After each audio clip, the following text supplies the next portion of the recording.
Hey there. Great tune, Mike. This was so cool to see the adjustments and the improvements you made in Come See About Me. Great tone on the guitar, great singing, and it was fun to watch, really fun to watch. Great job on keeping eye contact with the camera. That also is really good for the good for the audience. For the audience enjoyment, I think, of it. You know, boy, I've done concerts with players who just are so glued to their guitar and so tight. No smiles, no eyes. It doesn't go over well. But anyway, that was really good. Speaking of, well, let's see. It's April 20th. This is the weekly update. I do have a couple of suggestions, though. So this is going to turn into a mini lesson on Come See About Me. You may have noticed I use a slightly different chord progression. The D's and the G's are good.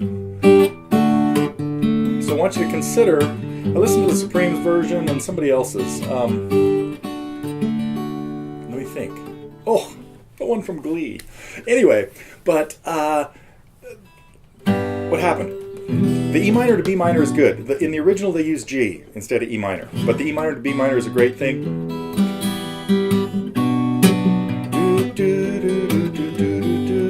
Could go either way. But here, two big things. That E minor. Better to use F sharp minor there instead of B minor. E minor, F sharp minor, G. And again.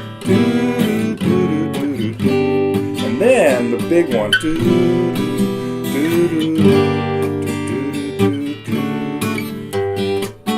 That last chord, or the chord after the E minor, going back into to the D. Try a G minor there instead. Now when I played it, and I was trying to pick out the melody kind of with minimal, marginal success, I think. I went to the G minor. The melody note at that point is an E. So what I did for my G minor was just play G in the bass and a B flat and a D on the third fret of the second and third strings. Because the E can ring, it really makes it a G minor sixth. So it's kind of a bonus way you can play a G minor sixth chord without trying it the full bar way, which would be that. Now full G minor would work too because you're singing the note that makes it the sixth, so you don't really have to play G minor sixth there. But try G minor instead of the G major that you used there. Okay, congratulations, really cool. Keep up the good work. Put some stuff in the what's it called? The student review channel now, and then. But there you go. There's a bonus student review. What has gone on this week? We had a couple of cool tunes. Little Nirvana from Max, a little Commodores from Vanessa with 3 Times a Lady, and I guess I'll talk about Sandy's thing a little bit later because I want to go into. I actually want to elaborate on what came out in the Fly on the Wall that came out today because there are some. I can kind of summarize some pretty important things I think that might help. And speaking of which, I'm going to go into drop D tuning.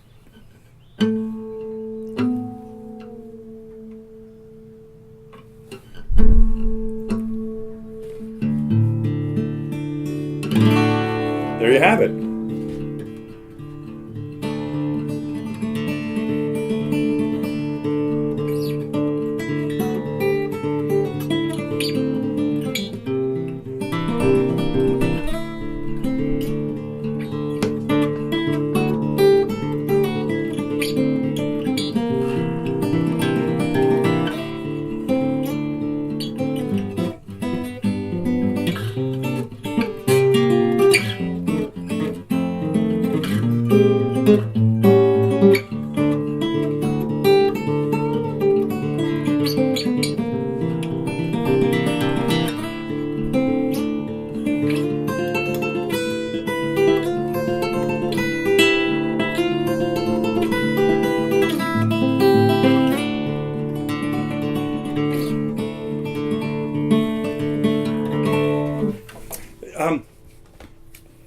Forgot about that one. Cobble Creek, that's called. The story on... So we had our Phoebe Snow tune. Let me take a look at it, see if I can remember what was going on. Oh, yeah. This was really cool, huh?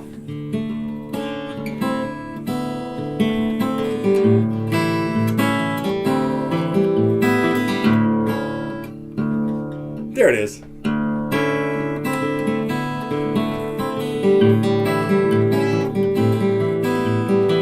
A few people had asked me for that tune actually over many years, so glad to have finally gotten to it, and it really got me spending a lot of time learning how to talk and listening to some other Phoebe Snow stuff. And she was kind of off my radar when she was on the scene in the mid '70s, but I'm really glad I took the time to listen to a few other things. And again, I hope some of you watched the Over the Rainbow link that I posted earlier in the week.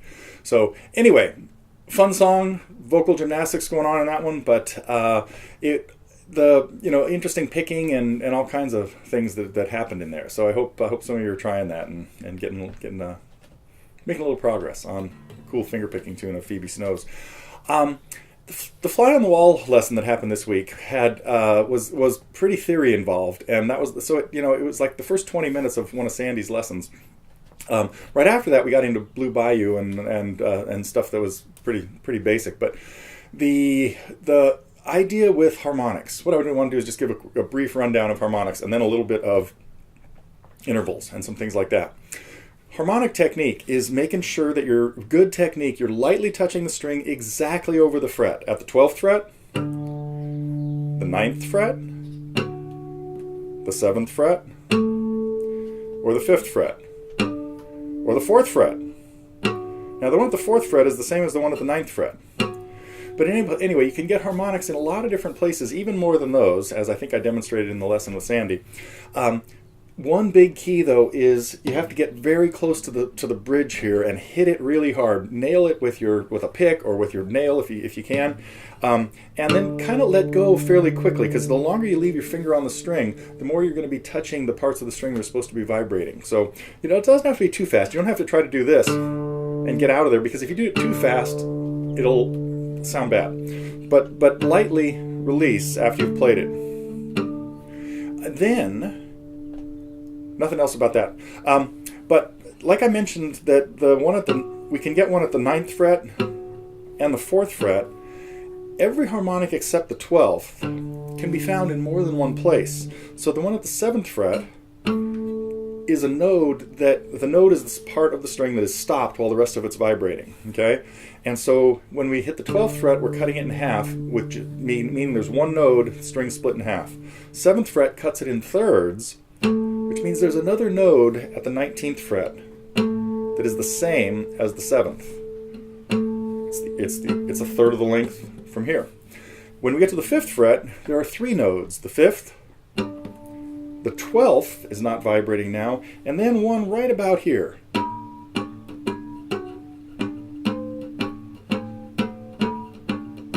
There it is.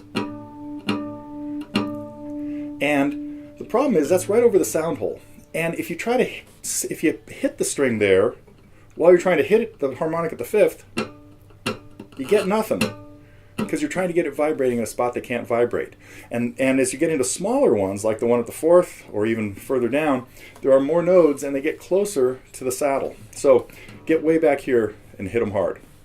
Now, the way you can use them, how they work with tuning, is the 12th fret cuts the string in half, which produces a note an octave higher than whatever the fundamental was.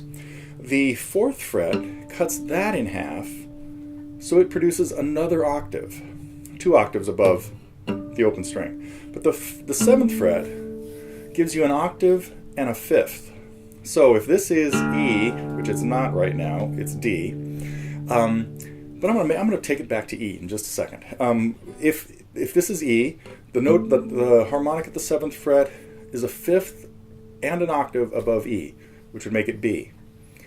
So that's how our normal tuning works, where the 5th fret of one string is the same as the 7th fret of the next string. Now we'll do the quick math on this.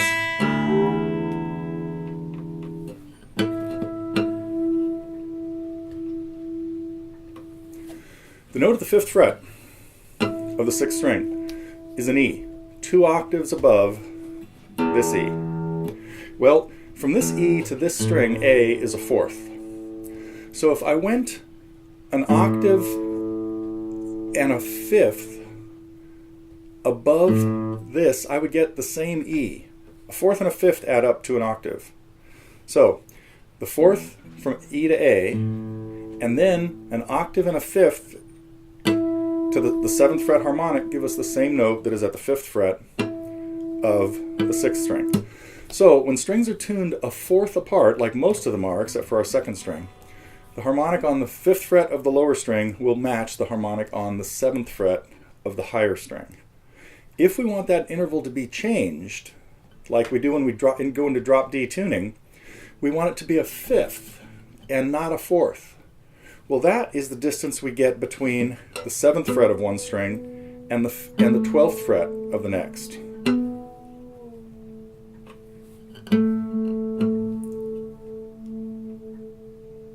So when I lower the 6th string to E, I've got a D there. Now I have a 5th between the 6th string and the 5th string. And so I'll let you play with the math on your own on that. But now I have a 5th between these strings. So if I go a 5th, now I get to come to the 7th fret of this, and I get a note that is a 5th and an octave above this. Well, this is a 5th above, and this makes it an octave above, because now I've got a 5th between these two strings. Okay, maybe in the next episode of SOAP, that'll all be clear. Let's see, do I have anything else? No, that's all I want to talk about with harmonics. Just a little bit of thing. If you're getting into drop D tuning, oh no, I do have one more comment on it. Getting into drop D tuning, use the 12th fret of the A string as your reference point, and make the 7th fret of the E string match that. And to bring it back up, hit the 7th fret of the A string and the 5th fret of the E string and match them.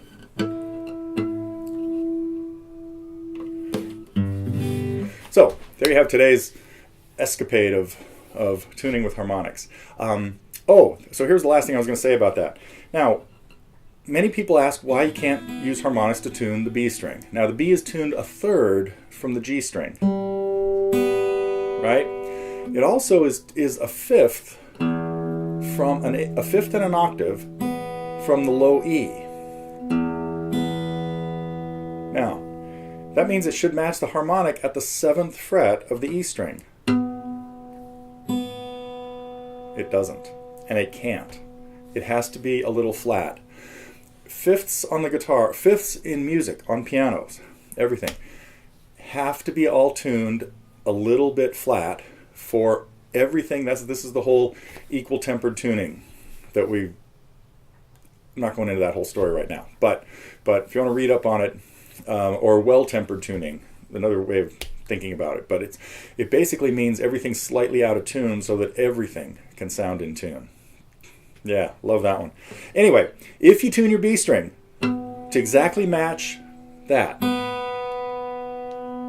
Did you hear that? It disappeared. There it is. Now when I play an E chord,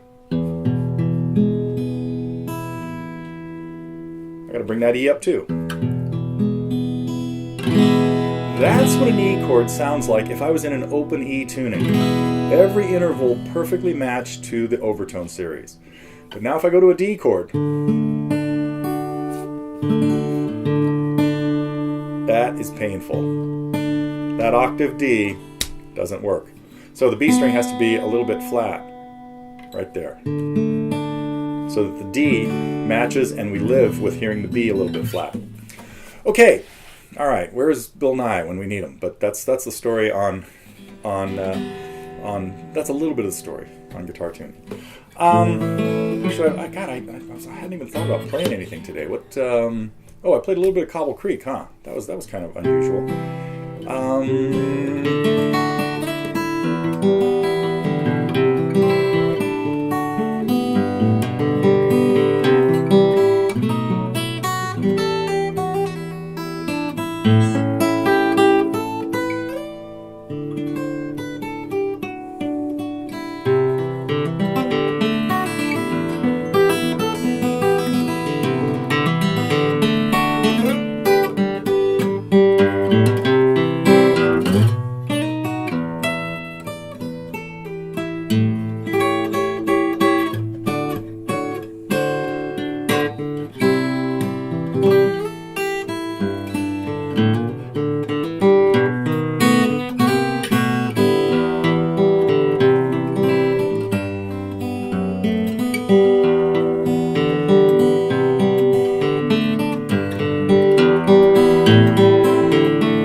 reminds me of something I could have mentioned back when I was talking about Come See About Me.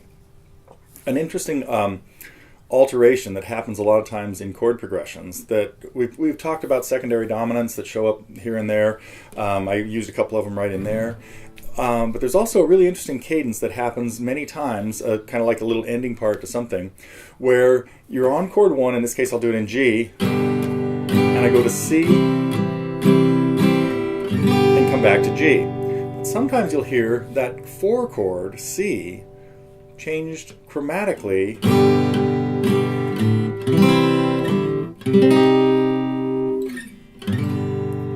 to a minor. Gives a little half-step